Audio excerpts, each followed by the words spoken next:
wabarakatuh. My name is Nisa Surgi Lestari. I'm from 4E class majoring in English Education Department, Faculty of Tarbiyah and Teacher Training, State Islamic University of Sultan Syarif Qasim Riau. So, in this video, I will make a short video explanation about quantitative and qualitative differences and theoretical basis. So, the first explanation about determination method. And the basis of using the method is research process, audience, data, and question. The first step in determining the method is to look at the research objective. Research that aims to find causal relationship, correlation, evaluation of activity or program that are objective, measurable, and limited.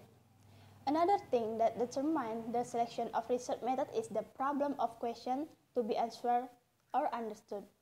Questions taken from existing theory are usually quantitative in nature, so that quantitative methods are considered suitable, while questions whose purpose is to create a new theory or provide an in-depth description of a problem or event, the use of qualitative method is more appropriate.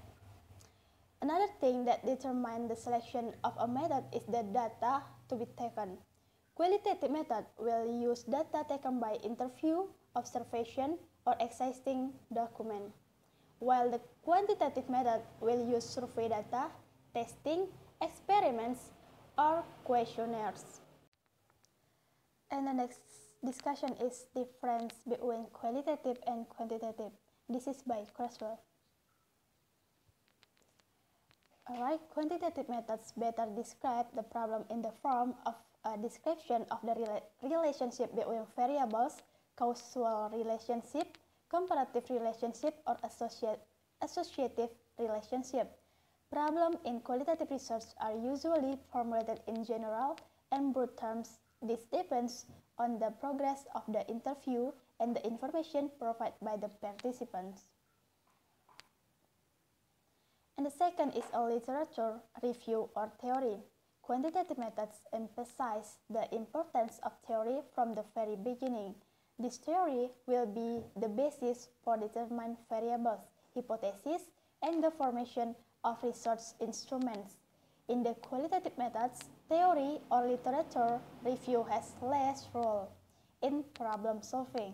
The qualitative methods relies heavily on input, information, and stories from participants. Increase libraries search starting from encyclopedia, books, journals, papers, and dissertations, and finally the internet. And the third is the aims and objective of the research. The purpose of using quantitative methods is usually narrow and measurable. Qualitative research methods have a rather general purpose, and the questions asked are also open-ended and general, allowing participants to provide as many answers as possible. And the fourth is data analysis and interpretation. Quantitative methods usually use statistics in data analysis. Computer software such as SPSS, Minitab, Excel are used to process the data, making it easier for researchers to calculate the results. In qualitative methods, data acquisition is usually from interview. The data has been collected is then analyzed by first reading and the entire text. And the fifth about research tools. In quantitative methods, research tools or research instruments they are often used are questionnaires, often also referred to as a measuring instrument. In the qualitative methods, the researcher himself is a delegated data collection tool. It means that the researcher directly with the participants or participant with the participants. And the sixth is about the research period. Quantitative methods usually take relatively less time. And the seventh is about reporting. Quantitative methods usually follow a pattern that has been standardized and standard.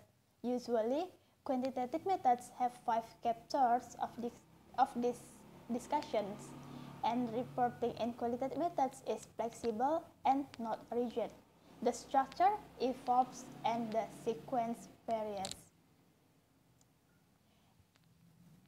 And the differences between quantitative and qualitative methods is also described by Newman. Newman adds the value aspect of a research method. Quantitative methods tend to be value-free, while qualitative methods are value-related. And the last one is theoretical basis of qualitative method. Most texts and patterns present several theoretical perspectives that underline qualitative methods. The first is phenomenology, symbolic interaction, ethnography, heuristic, and hermeneutics.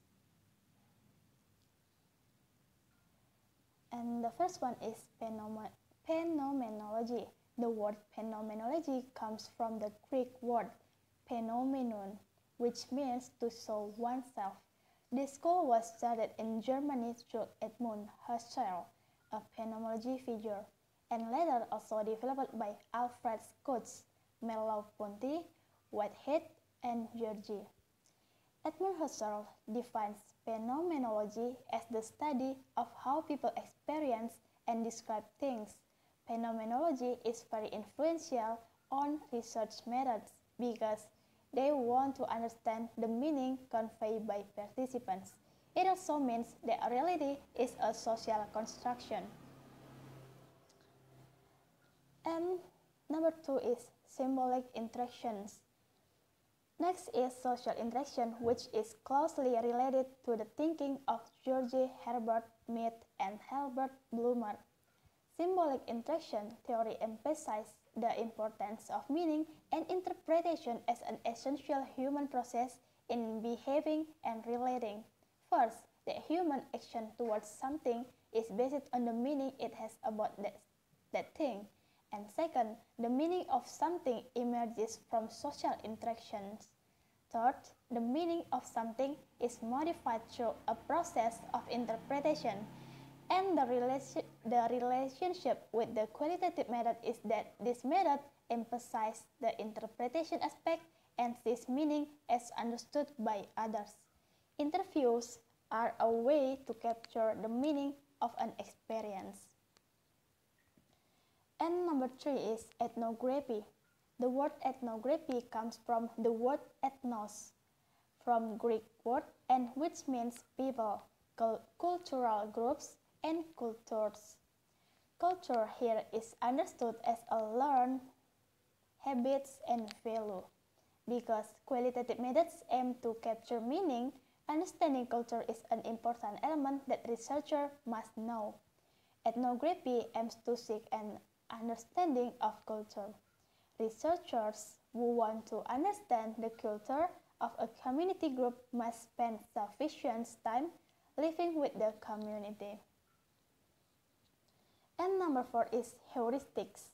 The word heuristics comes from the Greek word heuriskein, which means to find, discovery, or to get, to find. This refers to the internal speech process in which one seeks to understand the nature of experience. There are 6 important steps in heuristics, namely initial involvement, going deeper into the topic, incubation, enlargement, illumination, disclosure, revelation, and explication. Creative synthesis, which is the pinnacle of research. This method pays attention to understanding, not measurement. Attention to experience, not attitude. Quality, not quantity. The personal views and personal reflections of the researcher are very influential. And the last one is hermeneutics. Hermeneutics comes from the Greek word hermeneuin, which means to understand and to translate or interpretations.